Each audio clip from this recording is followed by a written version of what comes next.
سجدہ تلاوت کا طریقہ. نمبر 1 طہارت. اس میں کوئی شک نہیں کہ زیادہ افضل یہی ہے کہ انسان وضو کر لے، یعنی وضو سے ہو. لیکن اگر وضو نہیں تو سجدہ نہ چھوڑے، سجدہ کر لے.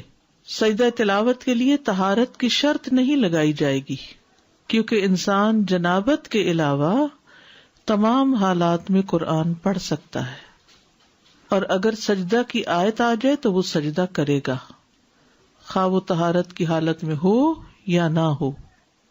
قبلہ رخ ہونا ممکن ہو تو قبلہ رخ ہو جائے، لیکن اگر مشقت ہو اس میں نہ ہو پائے تو جدھر بھی رخ ہو سجدہ کر سکتا ہے انسان.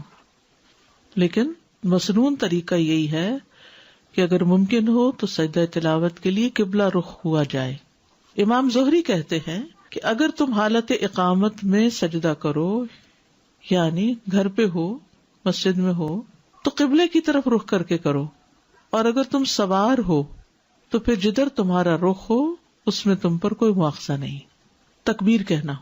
ابو قلابہ اور ابن سیرین سے مروی ہے، ان دونوں کا کہنا ہے کہ جب آدمی نماز کے علاوہ سجدہ تلاوت کرے گا تو اللہ اکبر کہے گا. ٹھیک ہے، آپ قرآن پڑھ رہے ہیں، پڑھتے پڑھتے آیت سجدہ آ گئی تو آپ کیا کریں گے؟ اللہ اکبر کہہ کے سجدے میں جائیں گے. لیکن بعد میں سلام کی ضرورت نہیں. جب سجدے سے سر اٹھائیں گے تو سلام نہیں کریں گے، اور یہ ایک ہی سجدہ ہے، دو نہیں ہے. سجدہ سہو 2 سجدے ہیں، لیکن سجدہ تلاوت ایک سجدہ ہے. سجدہ تلاوت میں سلام کرنا مشروع نہیں. ابن تیمیہ کہتے ہیں سجدہ تلاوت اور سجدہ شکر کے بارے میں کسی ایک نے بھی نبی صلی اللہ علیہ وسلم یا صحابی سے یہ نقل نہیں کیا کہ ان میں سلام بھی ہوگا، اور نہ ہی صحابہ سلام پھیرتے تھے. ٹھیک، یہ ہے نماز کے باہر سجدہ تلاوت کا طریقہ. نماز کے اندر سجدہ تلاوت کا طریقہ. تکبیر کہہ کر سجدے میں جانا. سجدہ تلاوت میں جانے اور اٹھنے کے لیے تکبیر کہنا. مثلا آپ نے سورت اذا السماء انشقت پڑھی ہے تو سجدے والی جگہ پہ پہنچ کے آپ اللہ اکبر کہہ کے سیدھے نیچے چلے جائیں گے سجدے میں. رکوع نہیں کریں گے، ڈائریکٹ سجدہ کریں گے. اور جب سجدہ کر لیں گے تو اٹھتے ہوئے پھر کیا کہیں گے؟ اللہ اکبر کہیں گے.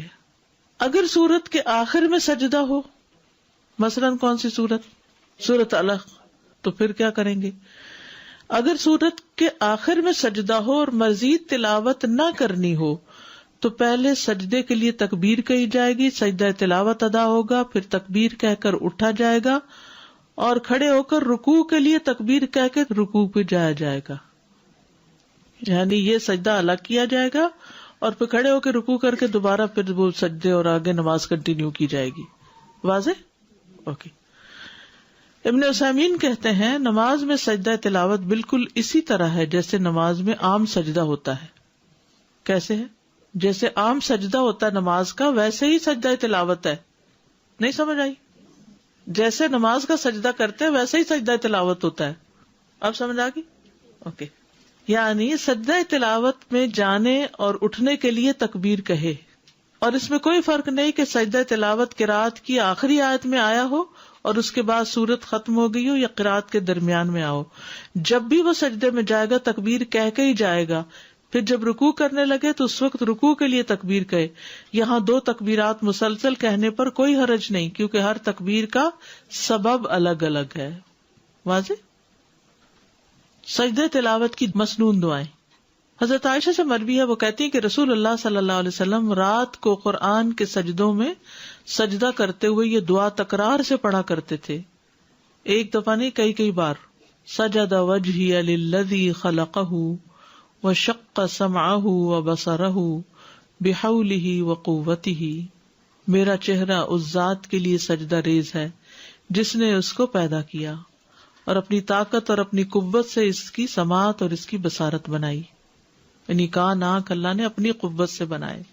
ابو سعید خدری رضی اللہ عنہ سے مروی ہے کہ انہوں نے کہا میں نے خواب میں دیکھا گویا کہ میں درخت کے نیچے ہوں، اور گویا کہ درخت سورت صاد پڑھ رہا ہے، یعنی اس سے آواز آ رہی تھی سورت صاد کی. پھر جب وہ آیت سجدہ پر آئے تو اس نے سجدہ کیا، درخت نے بھی، اور اپنے سجدے میں کہا اللہم اغفر لی بہا، اللہم حط انی بہا وزرا واحدث لی بہا شکرا وَتَقَبَّلْهَا مِنِّي كَمَا تَقَبَّلْتَ مِنْ عَبْدِكَ دَاوُودَ سَجْدَتَهُ. ٹھیک ہے، یہ تقبلتا ہے. اے اللہ اس سجدے کی وجہ سے مجھے بخش دے، اے اللہ اس کے ذریعے میرے بوجھ دور کر دے. یعنی زندگی کے جو بوجھ ہوتے ہیں نا وہ سجدوں سے دور ہوتے ہیں، اور میرے لیے اس کے ذریعے شکر نعمت پیدا کر دے، اور اسے مجھ سے قبول فرما لے جیسا کہ تو نے اپنے بندے داؤد سے ان کا سجدہ قبول فرمایا تھا. قرآن مجید میں آتا نا وَخَرَّ رَاكِعًا وَأَنَابَ. تو میں رسول اللہ صلی اللہ علیہ وسلم کے پاس صبح کے وقت گیا اور آپ کو اس کی خبر دی کہ میں نے ایسا خواب دیکھا ہے. آپ نے فرمایا اے ابو سعید تم نے بھی سجدہ کیا؟ میں نے کہا نہیں. آپ نے فرمایا کہ تم درخت کی نسبت سجدہ کرنے کے زیادہ مستحق تھے. پھر رسول اللہ صلی اللہ علیہ وسلم نے سورۃ صاد کی تلاوت فرمائی. پس جب آپ آیت سجدہ پر آئے تو سجدے میں آپ نے وہی فرمایا جو درخت نے اپنے سجدے میں کہا تھا. نماز کے سجدے والی دعائیں پڑھنا. اگر یہ اوپر والی دو دعائیں یاد نہیں تو جو نماز میں سجدے میں پڑھتے ہیں سبحان ربی الاعلی وہ بھی کافی ہے. سجدہ تلاوت دوسرے سجدوں کی طرح ہی ہے، اور نبی صلی اللہ علیہ وسلم نے اللہ کے اس فرمان سبح اسم ربک الاعلی کے متعلق فرمایا ہے کہ اسے اپنے سجدوں میں پڑھا کرو.